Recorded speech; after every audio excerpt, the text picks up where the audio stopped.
मग त्या डॉक्युमेंट असलेल्या दुसऱ्या समाजाचं जे काही म्हटलेलं असेल ते सुद्धा गृहीत धरा. त्यांचं म्हणणं आहे की आम्ही हैदराबादच्या त्या गॅझेटमध्ये आम्ही ST मध्ये आहोत, आदिवासीमध्ये आहोत. आता आमचं काय करणार?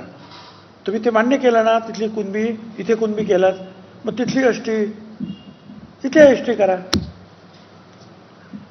तर ते आता माझ्या मते एक चूक केली ना तुम्ही का मग अनेक गोष्टी बाहेर पडत जाणार आहेत.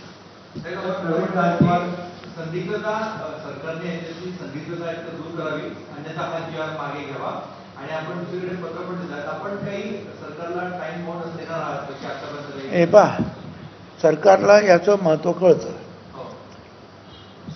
राज्यामध्ये 3 ठिकठिकाणी जे आहेत मोर्चे निघत आहेत, तहसीलला कलेक्टरला ते देत आहेत, मीडियामध्ये येत आहे. गांभीर्याची त्यांना जाणीव आहे, पण त्यांना सुद्धा आता अभ्यास करायला लागेल ना की मग काय त्यांनी लिहिलं त्या समितीने.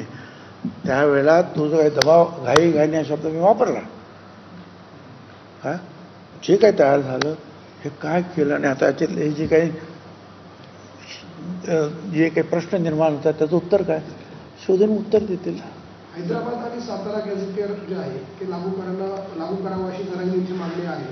जर सरकारने अशा पद्धतीचा निर्णय पुन्हा दबावात जाऊन घेतला तर ओबीसीवर कुठल्या परिस्थितीमध्ये अन्याय होईल असं वाटतं? काय गॅझेटियर जर लागू केलं हैदराबाद आणि सातारा तर किती ओबीसींना यामध्ये फटका बसेल? किती लोक कुणबी मराठा त्यात जातील? अहो मला सांगा ना, मराठा समाज हा या राज्यातला सगळ्यात मोठा समाज आहे.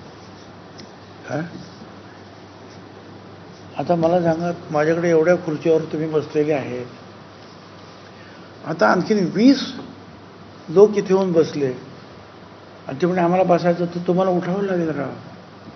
तुमच्या काही खुर्च्या जातील, तेच ओबीसीचं आहे. ओबीसीच्या काही जागा जातील, काही नाही, बऱ्याचशा जागा जातील, पण तो समाज मोठा आहे आणि अनेक ठिकाणी त्याचा उल्लेख रुलिंग कम्युनिटी म्हणून केलेला आहे, शासन करणारी जमात.